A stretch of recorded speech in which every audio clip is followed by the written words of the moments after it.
الحمد لله الذي كفى وسلام على عباده الذين اصطفى اما بعد فاعوذ بالله من الشيطان الرجيم بسم الله الرحمن الرحيم وادعوا شهداءكم من دون الله ان كنتم صادقين صدق الله العظيم وبلغنا رسوله النبي الامين المكين الكريم. ایک مرتبہ درود شریف پیش کریں. صلی اللہ علیہ وسلم دائم علیہ یا حبیبی یا رسول اللہ صلی اللہ تعالی علیہ وآلہ وصحبہ وسلم. اس سے پہلے گفتگو ہوئی ہے کہ سب سے پہلے تو یہ جانیں کہ غیر اللہ سے کیا مراد ہے. اس پہ گفتگو ہو چکی ہے لیکن یہ کہ ذہن کو قریب کرنے کے لیے میں اس پہ گفتگو کر رہا ہوں کہ غیر اللہ یعنی اللہ کے علاوہ. اللہ کے علاوہ. اب اللہ کے علاوہ انبیاء اولیاء یہ کیا ہوئے؟ اللہ کے علاوہ ہوئے. تو ان سے مدد لینا درست ہے یا نہیں، جائز ہے یا نہیں؟ وہابی کہتا ہے، دیوبندی کہتا ہے کہ یہ درست نہیں ہے بلکہ کیا ہے؟ شرک ہے. کیا ہے؟ شرک ہے. اور شرک کسے کہتے ہیں؟ کہ خدا کی ذات و صفات میں کسی کو شریک ٹھہرانا. ذات کا مطلب کیا ہوتا ہے؟ کہ اللہ ایک ہے، اسی کی عبادت کی جاتی ہے، اس کے علاوہ کوئی نہیں. اب اس کی ذات کے ساتھ کسی کو ملا دیے، کسی دوسرے کی عبادت کرتے رہے. مثلا کہ یہ جو ہے غیر مسلم کئی لوگوں کی عبادت کرتے، پرستش کرتے، معبودان باطل کی، تو یہ کیا ہوا؟ شرک ہوا. اس کی ذات میں کسی کو شریک ٹھہرانا. یا صفات کا مطلب کیا ہوتا ہے؟ رزق دینا، ٹھیک ہے، اور یا پیدا کرنا. یہ کیا ہے؟ اس کی صفات میں سے ہے کہ پیدا کرنے والا وہی ہے، رزق دینے والا وہی ہے. اب اگر ہم کسی کو کہہ دیں کہ معاذ اللہ یہی مجھے رزق دیتا ہے، اسی نے مجھے پیدا کیا، خدا کچھ نہیں، معاذ اللہ. ہاں ایسا کہہ دے کہ خدا الگ ہے، اس کی صفات میں سے وہ ایک الگ چیز ہے، لیکن اس کی صفات میں سے بھی ایک یہ ہے کہ پیدا کرنا، جلانا، مارنا کیا ہے؟ اس کا کام ہے. خدا کو بھی مان رہا ہے لیکن اس کے صفات میں دوسرے کو شریک ٹھہرا رہا ہے، تو یہ شرک ہوا. لیکن جو ہم کسی کو ہمیں رزق دیتا ہے تو حقیقت میں دینے والا خدا ہی ذریعہ وہ ہے. اسی طریقے سے ہم جو ہے اولیاء اللہ کو سے مدد مانگتے ہیں لیکن مدد جو حقیقت میں وہ اللہ ہی کی جانب سے ہوتی ہے. ٹھیک، یہ بات تو کلیئر ہے. اب اس کے تعلق سے کئی آیت کریمہ کا سلسلہ جاری کرتا ہوں. اب دیکھیے، کل گفتگو ہوئی تھی، کیا کچھ احادیث طیبہ پیش کیا گیا تھا، اس کے علاوہ اقوال محدثین پیش کیا گیا تھا اور اقوال فقہا پیش کیا گیا تھا. اس میں اور کچھ آپ سماعت فرمائیں. بس اس میں سے کاٹتے ہوئے میں بیان کروں گا، اس لیے وقت بہت کم ہے، 25 منٹ میں گفتگو مکمل کرنی ہے. تو دیکھیے، پہلی بات، شاہ عبد العزیز صاحب تفسیر فتح العزیز، یہ بہت بڑے محدث ہے. شاہ عبد العزیز محدث دہلوی رحمۃ اللہ علیہ، ان کی کتاب ہے فتح العزیز. ٹھیک، اس کے اندر جو ہے تفسیر فتح العزیز کے اندر صفحہ نمبر 20 پر فرماتے ہیں، جو کہ فارسی زبان میں ہے. اس میں ہے فارسی زبان میں ہے. اس کا ترجمہ یوں ہے کہ سمجھنا چاہیے کہ کسی غیر سے مدد مانگنا بھروسہ کے طریقے پر کہ اس کو مدد الہی نہ سمجھے حرام ہے. یعنی یہ کہ کسی غیر سے مدد مانگے اور کیا بھروسہ کرے؟ یہ بھروسہ کرے کہ اس کو جو مدد الہی نہ سمجھے، مطلب غیر سے مثلا کسی آدمی سے مدد مانگا، اب یہ کہ مدد مانگا تو یہ سمجھے کہ جو ہم اس سے مدد مانگ رہے ہیں یہ مدد الہی ہے. کیا ہے؟ ہم تو مدد اس سے لے رہے ہیں لیکن حقیقت میں کیا ہے؟ یہ جو مدد کرے گا یہ اللہ کی جانب سے کرے گا. اگر یہ سمجھ رہے ہیں تو یہ درست ہے، اور اگر ایسا ہم نے نہیں سمجھا بلکہ یہ سمجھا کہ یہی ہماری مدد کر رہا ہے، تو فرماتے ہیں یہ حرام ہے. کیا ہے؟ حرام ہے. وہی کہتے ہیں کہ سمجھنا چاہیے کہ کسی غیر سے مدد مانگنا بھروسہ کے طریقے پر کہ اس کو مدد الہی نہ سمجھے، خدا کی مدد نہ سمجھے، تو یہ حرام ہے. اور اسی طریقے سے جو اللہ اولیاء اللہ سے، انبیاء سے مدد مانگتے ہیں تو ہم اس بھروسے پہ مدد مانگتے ہیں کہ ذریعہ ہے یہ، لیکن کیا ہے؟ خدا ہی مدد کرنے والا ہے. ایک بات یہ. اور اگر توجہ حق تعالیٰ کی طرف ہے اور اس کو اللہ کی مدد کا ایک مظہر جان کر، اللہ کی حکمت اور کارخانہ اسباب جان کر اس سے ظاہری مدد مانگی تو عرفان سے دور نہیں. یعنی یہ کہ کہ ہم جو ہے اللہ تبارک تعالیٰ کی طرف لو لگائے اور جو ہے اس کو اللہ کی مدد کا ایک مظہر جانے، یعنی اولیاء اللہ سے مدد مانگ رہے ہیں تو لو جو ہماری خدا کی طرف ہے، لیکن وہ خدا کا مظہر جانے کہ یہ جو اولیاء اللہ انبیاء ہیں یہ خدا کے مظہر ہیں، اور یہ کہ خدا کے کارخانے تک پہنچنے کے لیے یا خدا تک پہنچنے کے لیے یہ ذریعہ ہے۔ اگر یہ سمجھ کر جو ہے ہم ان سے ظاہری مدد مانگتے ہیں تو علامہ شاہ عبد العزیز محدث دہلوی فرماتے ہیں کہ اگر یہ مدد مانگی تو عرفان سے دور نہیں، یعنی خدا سے وہ مدد دور نہیں ہے بلکہ وہ پوری ہو جائے گی وہ مدد۔ یہ کون فرماتے ہیں؟ شاہ عبد العزیز محدث دہلوی فرماتے ہیں۔ اور شریعت میں بھی جائز ہے، اور اس قسم کی استعانت بغیر یعنی اس طرح کی دوسروں سے مدد لینا انبیاء اولیاء نے بھی کی ہے، یعنی انبیاء اولیاء نے بھی مدد مانگی اس طرح کی، لیکن حقیقت میں یہ حق تعالیٰ کے غیر سے مانگنا نہیں ہے بلکہ اس کی مدد ہے۔ تو اس کا خلاصہ کلام یہ نکلا کہ اولیاء اللہ انبیاء سے مدد مانگنا شاہ عبد العزیز محدث دہلوی نے فرمایا کہ یہ بلا شبہ درست ہے، جائز ہے۔ تو اور اس سے خلاصہ کلام یہ نکل گیا کہ اب اگر کوئی کہے وہابی دیوبندی کے غیر اللہ سے مدد مانگنا یہ درست نہیں ہے، یہ جائز نہیں ہے، تو ان سے کہو لگاؤ فتویٰ کن پر؟ شاہ عبد العزیز محدث دہلوی پر، کیونکہ انہوں نے کیا ہے واضح طور پر فرما دیا ہے کہ انبیاء اولیاء بھی اس طرح کی مدد مانگی ہے، ان لوگوں نے بھی مدد مانگی ہے۔ ایک بات یہ اور ان کے تعلق سے گفتگو ہے تفسیر عزیزی میں، تو اسے چھوڑتے ہوئے آگے چلتا ہوں، وقت بہت کم ہے۔ ایک کتاب ہے بستان المحدثین، بستان المحدثین، یہ کتاب کے لکھنے والے ہیں شاہ عبد العزیز محدث دہلوی، ٹھیک ہے۔ اس کتاب کے اندر تقریباً جو ہے 100 کتب احادیث کا تعارف پیش کیا گیا ہے، اس کے تعلق سے گفتگو کی گئی ہے، اور جو ان کے مصنف ہے اس کتب احادیث کے لکھنے والے جو مصنف ہے، جو لکھنے والے ہیں، ان کی سوانح اس میں بیان کی گئی ہے۔ کس میں؟ بستان المحدثین میں، محدثین کا باغ، اس کا معنی ہی ہوا۔ تو اس کے اندر 100 احادیث طیبہ جو کتاب ہے، کیا اس کے تعلق سے گفتگو ہوئی، تو اس کے اندر بستان المحدثین میں شاہ عبد العزیز صاحب شیخ ابو العباس احمد زرروقی کے یہ اشعار نقل کرتے ہیں۔ حضرت شیخ ابو العباس احمد زرروقی جو ہیں یہ بھی کیا ہے؟ محدث ہیں۔ تو ان کے احوال کو بیان کرتے ہوئے، ان کی کتاب پر گفتگو کرتے ہوئے آپ نے اس کتاب میں بیان کیا، یعنی بستان المحدثین میں۔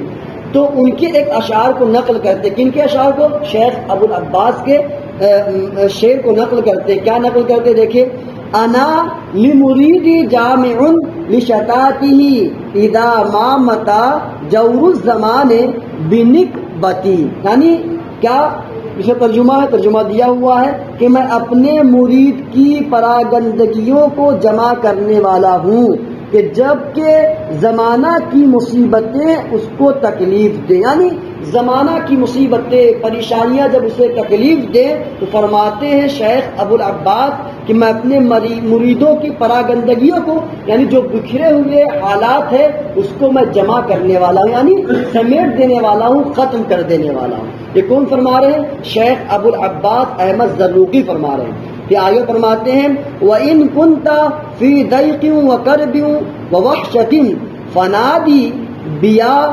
زَرُّوقْ آیتی بِسُرْعَةٍ، فرماتے ہیں اس کا ترجمہ یوں ہے، اور اگر تو تنگی یا مصیبت یا وحشت میں ہو تو پکار کہ اے زروق میں فوراً آؤں گا۔ یعنی فرماتے ہیں کہ اگر میرا مرید، میرا چاہنے والا جس مقام پر بھی ہو، جس جگہ پر بھی ہو، اگر وہ مجھے پکارے گا تو میں فوراً اس کی امداد کرتا ہوں، اس کی مدد کرتا ہوں۔ اب دیکھیے کہ یہاں پر ایک محدث کیا فرما رہے کہ میں اس کی مدد کرتا ہوں، جو کہ نبی کے غلاموں کے غلام ہیں۔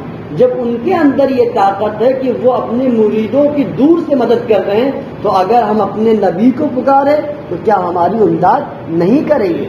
بلا شبہ کریں گے۔ اور اگر شرک کا فتویٰ لگانا تو لگاؤ ان پر، شیخ ابو العباس زرروقی پر، جو کہ بہت بڑے محدث ہیں، شرک کا فتویٰ لگانا تو ان پہ بھی لگا، وہ خود فرما رہے ہیں کہ جو مجھے پکارے گا میرا مرید تو اب خود وہ غیر اللہ ہے کہ نہیں؟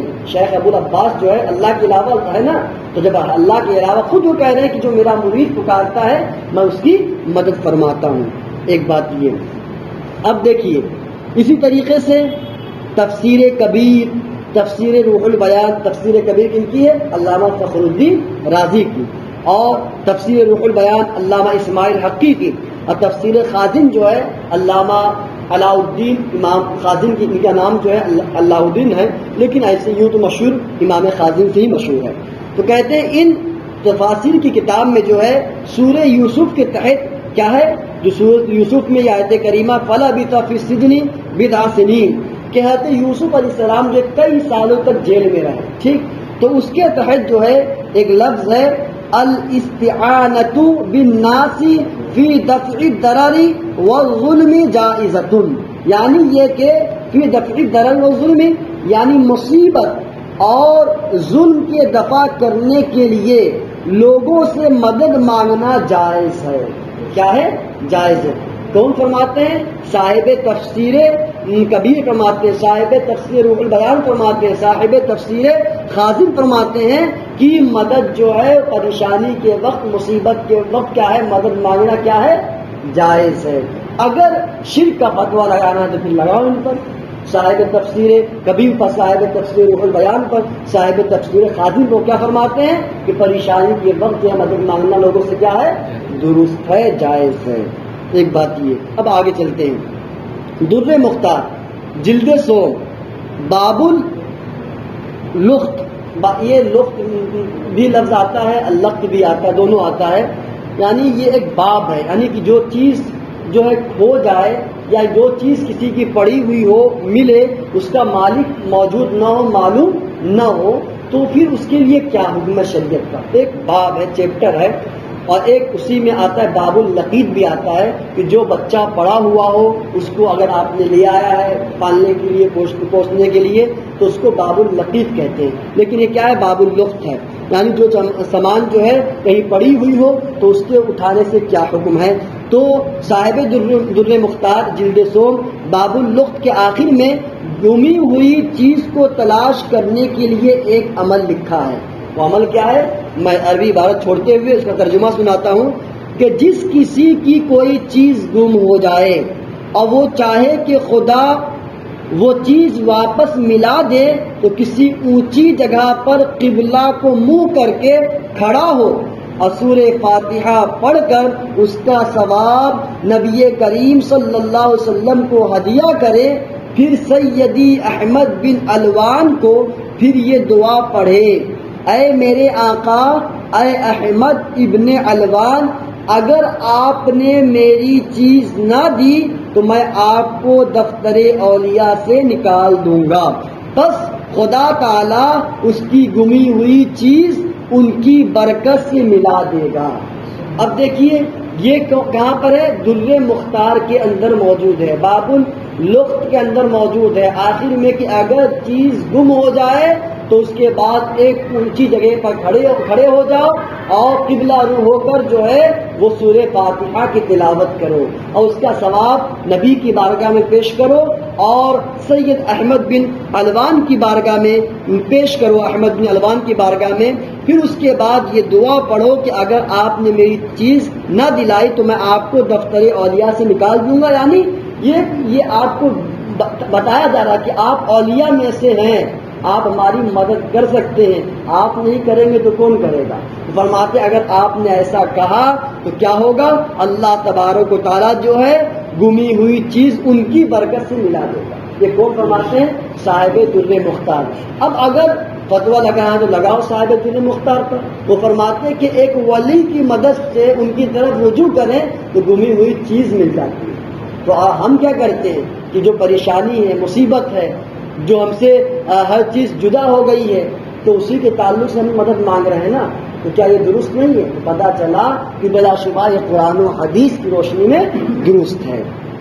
اب دیکھیے کہہ رہے ہیں صاحب کتاب کہ اس دعا میں سید احمد ابن علوان کو پکارا بھی، ان سے مدد بھی مانگی، ان سے گمی ہوئی چیز کی بھی طلب کی۔ یہ دعا کس نے بتائی؟ حنفیوں کے فقیہ اعظم صاحب در مختار نے، صاحب در مختار نے۔ اب دیکھیے اس کے بعد جو ہے حضرت امام اعظم ابو حنیفہ رضی اللہ تعالی عنہ جو ہے قصیدہ نعمان میں فرماتے ہیں، ان آپ کا قصیدہ ہے قصیدہ نعمان، اس میں فرماتے ہیں، کیا ارشاد فرماتے ہیں؟ یا اکرمت تقلے یا کنز الورا جدلی بجودکا ارضنی برداکا، یعنی فرماتے ہیں، کون فرماتے ہیں؟ حضرت امام اعظم ابو حنیفہ فرماتے ہیں کہ اے موجودات سے اکرم اور نعمت الہی کے خزانے جو اللہ نے آپ کو دیا مجھے بھی دیجئے، اللہ نے آپ کو راضی کیا مجھے بھی آپ راضی فرمائے۔ آگے فرماتے ہیں امام اعظم ابو حنیفہ کہ انا طامع بالجود من لم یکن لابی حنیفہ فی الانام سواک، یعنی فرماتے کہ میں آپ کی سخاوت کا امیدوار ہوں، یا رسول اللہ میں آپ کی سخاوت کا امیدوار ہوں، آپ کے سوا ابو حنیفہ کا خلقت میں کوئی نہیں، یعنی مخلوق میں آپ کے سوا کوئی نہیں ہے۔ اس میں حضور صلی اللہ علیہ وسلم سے سری مدد لی گئی، یعنی اب دیکھیے اس میں کیا ہے، اس میں حضرت امام اعظم ابو حنیفہ نے اپنے قصیدے میں کیا فرمایا؟ یا رسول اللہ آپ کے سوا اس دنیا میں میرا کوئی نہیں ہے، مخلوق میں کوئی نہیں، لہٰذا آپ میری کیا کیجئے؟ مدد فرمائیے۔ اب دیکھیے وہابیوں میں کیا ہوتا ہے؟ حنفی بھی ہوتا ہے کہ ہوتا ہے کہ نہیں؟ دیوبندیوں میں حنفی بھی ہوتا ہے، غیر مقلد چھوڑیے، لیکن جو حنفی ہے وہ کیا کہتا ہے کہ ہم امام اعظم ابو حنیفہ کے ماننے والے ہیں۔ اب وہ جب امام اعظم ابو حنیفہ کی طرف اپنے آپ کو نسبت کرتا ہے تو اب ان سے پوچھو، وہ پھر رٹ لگاتا ہے کہ غیر سے مرد مانا کیا ہے؟ شرک ہے، شرک ہے، شرک ہے۔ تو اب ان سے کہو کہ دیکھو امام اعظم ابو حنیفہ نے اپنے قصیدہ میں جو ہے کن سے مدد مانگی؟ نبی سے مدد مانگی، وہ بھی کب مدد مانگی؟ آپ کے وصال فرمانے کے بعد مدد مانگی۔ اب تم کہتے ہو غیر اللہ سے مدد مانگنا کیا شرک ہے، لہذا تمہارے اس کہنے کے حساب سے امام اعظم ابو حنیفہ تمہارے نزدیک جو ہے کیا ہے؟ مشرک ہو گئے۔ جب وہ مشرک ہو گئے تو تم سب کو مشرک ہو گئے، ہے کہ نہیں؟ تو بتانے کا مقصد کیا ہے کہ یہ صرف جو ہے دھوکہ دیتے ہیں۔ کیا کرتے ہیں؟ دھوکہ دیتے ہیں۔ تو امام اعظم ابو حنیفہ نے یہی تعلیم دی کہ نبی کو پکارنا، غیر اللہ کو پکارنا بلا شبہ درست ہے، جو کون ہے؟ اماموں کے امام، امام اعظم ابو حنیفہ اماموں کے امام ہیں۔ اب دیکھیے اس کے علاوہ قصیدہ بردہ شریف میں ہے کہ یا اکرم الخلق مالی من الود به سواک عند حلول الحادث الاممی، یعنی اے تمام مخلوق سے بہتر میرا آپ کے سوا کوئی نہیں جس کی میں پناہ لوں مصیبت کے وقت، یعنی آپ کے علاوہ کوئی نہیں جن کی مصیبت کے وقت کیا ہے؟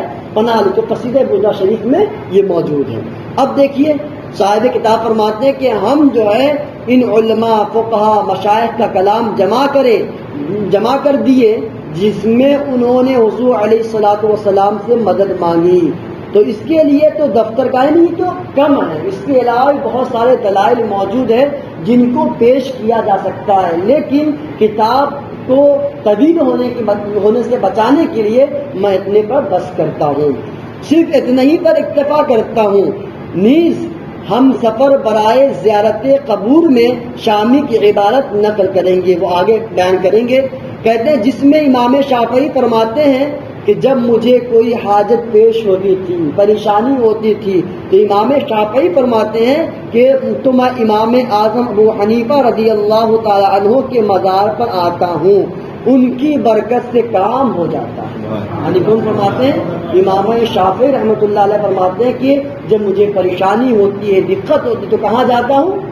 امام اعظم ابو حنیفہ کی مزار پر جاتا ہوں اور ان کی بارگاہ سے دعا کرتا ہوں، مدد طلب کرتا ہوں اور میری حاجت جو ہے وہ مکمل ہو جاتی ہے۔ تو پتہ چلا کہ اگر شرک کا فتویٰ لگانا تو لگاؤ امام شافعی پر، وہ تو جا رہے مدد مانگ رہے۔ پتہ چلا صرف یہ کیا ہے؟ شرک کے نام پہ دھوکہ دیتے ہیں۔ یہ بات ہو گئی۔ اب میں اس صفحے کو آگے بڑھتے ہوئے دو چند جو ہے، کیونکہ صاحب کتاب نے دعویٰ کیا تھا کہ میں اقوال فقہا محدثین کے ساتھ ساتھ جو ہے خود مخالفین کے اقوال کو بھی بیان کروں گا، جو ہمارے مخالف ہیں یعنی وہابی دیوبندی، ان کے بھی اقوال سے ثابت کروں گا کہ مدد مانگنا کیا ہے؟ درست ہے. میں دو چند پیش کر کے اپنی بات کو مکمل کرتا ہوں. فرماتے ہیں صاحب کتاب کہ مولوی محمود حسن صاحب دیوبندیوں کے شیخ الہند اپنے ترجمہ قرآن میں جس کے 4 پاروں کا حاشیہ انہوں نے لکھا، باقی کا مولوی شبیر احمد صاحب نے لکھا ہے، اس میں ایاک نستعین کے تحت فرماتے ہیں. یعنی یہ مولوی محمود حسن جو ہے دیوبندیوں کا کون ہے؟ شیخ ہے. وہ بھی کون؟ صرف شیخ نہیں، شیخ الہند ہے، بلکہ ہندوستان میں جتنے اس کے مولوی ہیں ان سب کا کیا ہے؟ وہ امام ہے، شیخ ہے. تو اس نے ترجمہ کیا قرآن شریف کا، اور پھر اس کے بعد ترجمہ کرنے کے بعد 4 پاروں پر کیا ہے؟ حاشیہ لگا، صرف 4 پاروں پر. پھر اس کا ہو سکتا ہے وہ مر گیا ہو مردود. پھر اس کے بعد کیا ہے؟ اس کا جو شاگرد رہا کوئی بھی رہا ہو مولوی شبیر حسن، وہ حاشیہ لگایا. تو یہ جو ہے مولوی محمود حسن ایاک نستعین کے تحت کہتا ہے کہ ہاں اگر ایاک نستعین یعنی ہم تجھی سے مدد مانگتے، اس کا معنی یہی ہے. تو اس کے تحت لکھتا ہے ہاں اگر کسی مقبول بندے کو واسطہ رحمت الہی اور غیر مستقل سمجھ کر، یعنی کہ مستقل اسی پر نہ دار و مدار رکھے بلکہ غیر مستقل سمجھ کر جو ہے استعانت یعنی مدد جو ہے استعانت ظاہری اس سے کرے تو یہ جائز ہے کہ یہ استعانت در حقیقت حق تعالی ہی سے استعانت ہو. کیا کہتا ہے؟ کہ اللہ تبارک و تعالیٰ ہی سے استعانت ہے اگر کسی کو غیر مستقل سمجھ کر جو ہے وہ مدد مانگتا ہے. یہ کون کہہ رہا ہے؟ یہ ہم نہیں کہہ رہے ہیں، یہ ہمارے سرکار اعلیٰ حضرت نہیں فرما رہے ہیں، بلکہ کون کہہ رہا ہے؟ دیوبندیوں کا بڑا مولوی محمود حسن کہہ رہا ہے. تو اس کی بات سے یہ بات واضح ہو گئی کہ ان کے نزدیک بھی کیا ہے؟ استعانت درست ہے، لیکن کیا ہے کہ بس لوگوں کو گمراہ کرتے ہیں. اب دیکھیے کہہ رہے ہیں کہ بس فیصلہ ہی کر دیا، یہی ہمارا دعویٰ ہے، اور کوئی مسلمان بھی کسی ولی یا نبی کو خدا نہیں جانتا، نہ خدا کا فرزند، محض وسیلہ مانتا ہے. ہم کیا ہے؟ وسیلہ مانتے ہیں، کوئی بھی جو ہے خدا سمجھ کے کسی ولی سے نہیں مانگتا. یہ بات ہو گئی مکمل. اب دیکھیے فتاوی رشیدیہ جلد سوم صفحہ نمبر 5 پر ہے کہ مولوی رشید احمد صاحب سے کسی نے سوال کیا کہ ان اشعار کو بطور وظیفہ یا ورد پڑھنا کیسا ہے؟ وہ کیا ہے؟ دیکھیے وہ اشعار یہ ہے جو ہم پڑھتے ہیں ہمیشہ، یا رسول اللہ انظر حالنا، یا حبیب اللہ اسمع قالنا، اننی فی بحر ہم مغرق خود یتی سیل لنا اشکالنا. یعنی اس کا ترجمہ یوں ہے کہ اے اللہ کے رسول ہماری حالت پر نظر کرم فرمائیے. یا حبیب اللہ اسمع قالنا، اے اللہ کے حبیب جو ہے اسمع قالنا، ہمارے عرض کو سماعت کیجئے، سنیے. اننی فی بحر ہم مغرق، بلا شبہ میں پریشانیوں مصیبتوں کے سمندروں میں ڈوبا ہوا ہوں، یعنی بہت زیادہ پریشان ہوں. خود یدی سیل لنا اشکالنا، تو میرے ہاتھ کو پکڑیے اور میری مشکلوں کو جو ہے مصیبتوں کو کیا ہے آسان فرما دیجیے، دور کر دیجیے. تو یہ اس کا ترجمہ ہوا. اس کے علاوہ قصیدہ بودا شریف کا جو یہ شعر وظیفہ کرنا کہ یا اکرم الخلق مالی من الوذ بہم سواک عند حلول الحادث العممی، یعنی کہ اے مخلوق میں سب سے بہتر ہماری مدد فرمائیے، آپ کے سوا کوئی نہیں ہے. تو یہ فتاوی رشیدیہ کے اندر جلد صوب کے اندر ہے کہ ان اشعار کے تعلق سے کسی نے سوال کیا. کس سے کیا؟ رشید احمد گنگوہی سے. کس سے کیا؟ اسے سوال کیا گیا کہ یہ ان اشعار کو بطور وظیفہ پڑھنا کیسا ہے. ان اشعار کو نقل کیا گیا تو جواب کیا دیتا ہے؟ دیکھیے جواب دیا کہ ایسے کلمات کو نظم ہو یا نثر ورد کرنا مکروہ تنزیہی ہے، کفر و فسق نہیں. کیا کہتا ہے؟ مکروہ تنزیہی ہے یعنی کراہت ہے بس، اور فسق بھی نہیں ہے اور کفر بھی نہیں ہے. اور جو ان کے نزدیک اور شرک جو ہے بہت بڑا کہتے ہیں کفر، ان شرک لظلم عظیم، بے شک شرک جو ہے لظلم عظیم، بڑا گناہ ہے. شرک جو ہے بڑا گناہ ہے، لظلم عظیم. تو اب دیکھیے کہ کفر بھی نہیں، وہ کہتا ہے کفر بھی نہیں ہے، فسق بھی نہیں ہے، بس کراہیت اس کے اندر ہے. تو اب چاہے وہ نظم میں ہو چاہے نثر میں، یعنی یہ جو ہم نعت شریف پڑھتے ہیں یا یہ کہ منفرد پڑھتے ہیں اس کو نظم کہتے ہیں. نثر جو ہم تقریر کرتے ہیں یا ہم کچھ جو بیان کر رہے ہیں ابھی یہ کیا ہے؟ نثر ہے. تو کہہ رہا ایسا وظیفہ کرنا چاہے نظم کی شکل میں ہو چاہے نثر کی شکل میں ہو، صرف اور صرف کیا کہتا ہے کہ مکروہ تنزیہی ہے. کفر اور فسق نہیں ہے، لیکن آج اس کا ماننے والا وہابی دیوبندی کہتا ہے یہ شرک ہے۔ تو اب بتاؤ، پکڑو اپنے باپ کو اور کہو کہ کیوں غلط یہ درست کر رہے ہو، کیوں درست کا فتویٰ دے رہے ہو۔ ایک بات یہ، اب میں بس اشرف تھانوی کے کچھ بات کو بیان کر کے رخصت ہوتا ہوں، یہ تو اور گفتگو ہے۔ سماعت فرمائے کہ مولوی اشرف علی صاحب نے اپنی کتاب نشر الطیب، اسی کتاب نشر الطیب کے آخر میں شمیم الحبیب کے عربی اشعار کا ترجمہ کیا۔ اسی کتاب کیا ہے؟ نشر الطیب۔ اور کس کا ترجمہ؟ اس کے آخر میں کیا ہے؟ شمیم الحبیب جو کتاب ہے اس کا، وہ عربی میں کتاب ہے، اس عربی میں جو اشعار اس میں موجود تھے اس کا ترجمہ کیا، جس کا نام جو ہے شم الطیب رکھا، جس کا نام شم الطیب رکھا، جس میں حضور علیہ الصلوۃ والسلام سے بے دریغ امداد مانگی۔ کیا ہے؟ بے دریغ امداد مانگی۔ اور کیا ہے؟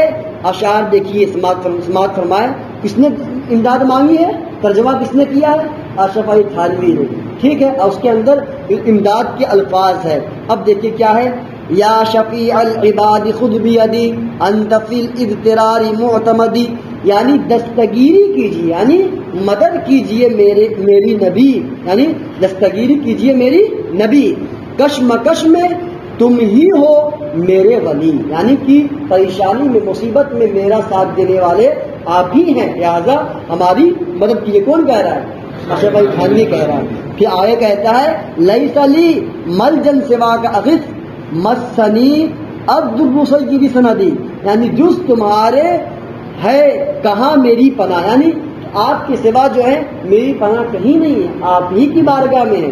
پھر کہتا ہے فوج کلفت مجھ پہ آغا لب ہوئی، فوج کلفت مانے پریشانی مصیبت، فوج کلفت یعنی کلفت کی فوج، یعنی یہ کہ بہت زیادہ پریشانی مجھ پہ آغا جو ہے یہ لفظ فارسی ہے جس کو ہم آقا کہتے ہیں، اردو میں فارسی میں اس کو آغا کہتے ہیں، کاف کو غاف سے بدلتے ہیں، اور ایران والے بھی کیا ہے وہ کاف ادا نہیں کرتے، جہاں بھی کاف ہوتا ہے اس کو غافی بولتے ہیں۔ تو وہی فارسی میں یہ لفظ استعمال کیا اس نے کہ فوج کلفت مجھ پہ آغا لب ہوئی، یعنی بہت پریشانی اب میرے ساتھ میں، اب مجھے آپ ہی میری پریشانی کو دور کرنے والے۔ آگے کہتا ہے غشید دہر ابن عبداللہ کن مغیثا فانت لی مددی، ابن عبداللہ یعنی نبی کونین، آپ حضرت نبی کونین صلی اللہ علیہ وسلم کے والد کا نام کیا ہے؟ حضرت عبداللہ، ابن عبداللہ یعنی حضرت عبداللہ کے صاحبزادے یعنی نبی کونین صلی اللہ علیہ وسلم۔ ابن عبداللہ زمانہ ہے خلاف، یعنی زمانے کے لوگ خلاف ہو گئے، اے میرے مولا خبر لیجئے میری۔ تو اب دیکھیے اس نے کیا کہا، اس نے ان اشعار میں جو ترجمہ کیا اس کے اندر مدد ہے کہ نہیں، اور اس نے اپنی کتاب نشر الطیب کے آخر میں اس کو شامل کیا، اور نبی سے کیا کیا ہے؟ مدد مانگی ہے۔ تو اب اگر وہ یہ کہے کہ مدد غیر اللہ سے مانگنا کیا ہے؟ شرک ہے، کیا ہے؟ شرک ہے، تو لو اپنے باپ کا فتویٰ لگاؤ، کیونکہ تمہارا باپ مولوی اشرف علی تھانوی نے کس سے مدد مانگ رہا ہے؟ غیر اللہ سے مدد مانگ رہا ہے، نبی سے مدد مانگ رہا ہے، جو کہ اللہ کی ذات کے علاوہ سے مدد مانگ رہا ہے۔ تو اگر ہم اولیاء انبیاء سے مدد مانگے تو ہم مشرک ہو جائے، اور تمہارا باپ اگر انبیاء سے مدد مانگے، نبی سے مدد مانگے تو مشرک نہ ہو، یہ کون سا انصاف ہے؟ تو پتہ کیا چلا کہ شرک جو ہے، شرک کے نام پہ سنی اہل سنت والجماعت بریلوی کیا کہتے ہیں؟ دھوکہ دیتے ہیں۔ کیا کرتے ہیں؟ دھوکہ دیتے ہیں۔ تو بتانے کا مقصد یہ ہے کہ ان تمام بحث سے گفتگو ہوئی، یہ بات واضح ہو گئی کہ اولیاء اللہ سے، انبیاء سے مدد مانگنا بلا شبہ درست ہے، اور اللہ کے حکم کے مطابق ہے، انبیاء کرام کی سنت ہے، اقوال فقہاء سے ثابت ہے، اقوال محدثین سے ثابت ہے، اور خود مخالفین کے قول سے ثابت ہے۔ تو اب جو ہے انشاءاللہ تبارک و تعالیٰ جو آگے گفتگو ہوگی وہ اولیاء اللہ سے مدد مانگنے کا عقلی ثبوت۔ اب جو گفتگو تھی وہ نقلی، یعنی کہ دو چیزوں سے کبھی کبھی اپنی گفتگو ثابت کرنا ہوتا ہے، ایک تو نقلی، ایک عقلی۔ نقلی کیا؟ نقلی جن کا تعلق قرآن سے ہو، حدیث سے ہو، اقوال فقہاء سے ہو، وہ نقلی میں نقل کیا گیا ہے۔ اور عقلی کیا؟ عقل سے، یعنی اب تم جو ہے نقل سے نہیں مانے ہو، اب عقل سے مانو۔ اسے میں بارہ کہتا ہوں، اللہ معاشر قادری نے جواب دیا ہے کیا سلام کے تعلق سے، کہ جب مناظرہ ہو رہا تھا تو مناظرے کے دوران جو ہے آپ دلیل دیتے رہے، کس کو مناظرہ تک؟ سلام پڑھنے پر، کہ آپ لوگ سلام پڑھتے ہو، کیا نبی کو سلام پہنچ جاتا ہے؟ تو آپ جواب دیتے رہے، لیکن سامنے والا نہیں مان رہا تھا، وہ دلیل کو رد کرتا جا رہا تھا. تو آپ جو ہے نقلی دلیل پیش کر رہے تھے، وہ نہیں مان رہا تھا. لیکن اب کرے تو کیا کریں، جب سامنے والا نہیں مان رہا ہے، سیدھی انگلی سے اگر گھی نہ نکلے تو ہاں وہ مسئلہ ہوا. اس کے بعد جو علامہ ارشد فوراً جو ہے گالی دینا شروع کیے. تو سمجھانا تھا اس کو اب عقل کے ذریعے. تو اب وہ بھڑک اٹھا، کہہ رہا دیکھو سنیوں کا مولوی کیا ہے، گالی دے رہا. کیا کہہ رہا ہے؟ گالی دے رہا ہے. اب سامنے متنبہ کیا اور کہنا دیکھو سمجھائیے ان کو. یہ علامہ ارشد نے فرمایا یہ بتا تمہاری ماں کہاں ہے؟ فلاں جگہ. پھر اس کے بعد علامہ ارشد نے فرمایا کہ تمہاری ماں فلاں جگہ یہاں سے نہ جانے کتنے کلومیٹر دوری پر ہے. تو تمہاری ماں کو گالی پہنچ جائے، ہم نبی کی بارگاہ میں اگر سلام پیش کرے تو نبی کو سلام نہ پہنچے. تو وہی اگر نقل سے نہ سمجھے تو عقل سے سمجھایا جاتا ہے. تو اب جو ہے وہ عقلی ثبوت انشاءاللہ تبارک تعالیٰ کل گفتگو ہوگی. میں اپنے گفتگو ایک روکتا ہوں اس دعا کے ساتھ کہ اللہ تبارک تعالیٰ ہم سب کو حق سمجھنے کی توفیق عطا فرمائے. وما علینا الا البلاغ. بسم اللہ الرحمن الرحیم. صلی اللہ علی نبی النبی وآلہ صلاۃ وسلام دائما علیک یا رسول اللہ صلی اللہ تعالی علیہ وآلہ وسلم. ان اللہ وملائکته یصلون علی النبی یا ایھا الذین آمنوا صلوا علیہ وسلموا تسلیما. دائما علیک یا رسول اللہ صلی اللہ تعالی علیہ وآلہ وصحبہ وسلم. سبحان ربک رب العزة عما یصفون وسلام علی المرسلین والحمد للہ.